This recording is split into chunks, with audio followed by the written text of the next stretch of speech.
اعوذ باللہ من الشیطان الرجیم بسم اللہ الرحمن الرحیم۔ سورہ آل عمران آیات نمبر 77 تا 80 میں بیان کہ اہل کتاب کا ایک گروہ اپنی قسموں کو حقیر قیمت کے عوض بیچ ڈالتے ہیں، اپنی طرف سے بنائی ہوئی باتوں کو اپنی کتاب کا حصہ ظاہر کرتے ہیں، اور عیسیٰ علیہ السلام کے پس منظر میں یہ حقیقت کہ ایک نبی کی دعوت ہمیشہ توحید ہی پر مشتمل ہوگی۔ اعوذ باللہ من الشیطان الرجیم۔ ان الذين يشترون بعهد الله وايمانهم ثمنا قليلا اولئك لا خلاق لهم في الاخره ولا يكلمهم الله ولا ينظر اليهم يوم القيامه ولا يزكيهم ولهم عذاب الیم۔ بے شک جو لوگ اللہ کے عہد اور اپنی قسموں کو تھوڑی سی قیمت پر فروخت کر دیتے ہیں تو ایسے لوگوں کا آخرت میں کوئی حصہ نہیں، اور اللہ قیامت کے دن نہ ان سے کلام فرمائے گا اور نہ ہی ان کی طرف دیکھے گا، اور نہ ہی انہیں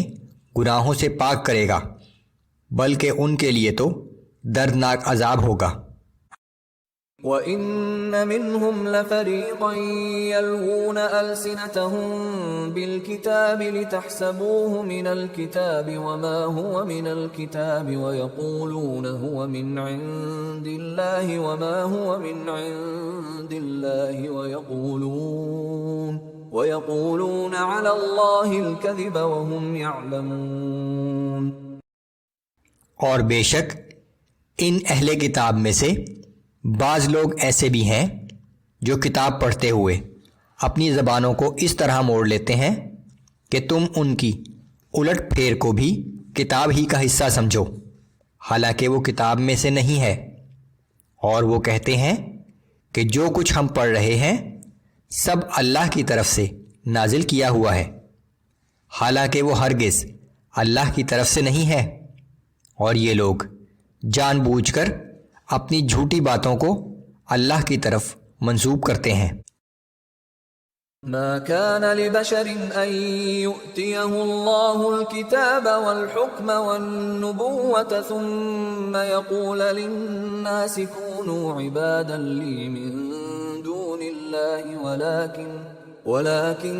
كونوا ربانيين بما كنتم تعلمون الكتاب وبما كنتم تدرسون۔ کسی انسان کے لیے یہ مناسب نہیں کہ اللہ تو اسے کتاب و حکمت اور نبوت عطا فرمائے اور وہ لوگوں سے یہ کہنے لگے کہ تم اللہ کے بجائے میرے بندے بن جاؤ، بلکہ وہ تو یہی کہے گا کہ تم اللہ والے بن جاؤ، کیونکہ تم خود کتاب پڑھتے بھی ہو اور دوسروں کو سکھاتے بھی ہو۔ وَلَا يَأْمُرَكُمْ أَن تَتَّخِذُوا الْمَلَائِكَةَ وَالنَّبِيِّينَ أَرْبَابًا أَيَأْمُرُكُمْ بِالْكُفْرِ بَعْدَ إِذْ أَنْتُمْ مُسْلِمُونَ۔ اور وہ ہرگز تمہیں یہ حکم نہ دے گا کہ تم فرشتوں کو اور نبیوں کو اپنا رب بنا لو۔ کیا یہ ممکن ہے کہ تمہارے مسلمان ہو جانے کے بعد ایک نبی تمہیں کفر کا حکم دے؟ یہ عیسائیوں کی تردید ہو رہی ہے جو حضرت عیسیٰ علیہ السلام کو خدا یا خدا کا بیٹا مان کر گویا یہ دعویٰ کرتے تھے کہ خود حضرت عیسیٰ علیہ السلام نے ہی ان کو اپنی عبادت کا حکم دیا ہے۔ یہی حال ان بعض یہودی فرقوں کا تھا جو حضرت عزیر علیہ السلام کو خدا کا بیٹا مانتے تھے۔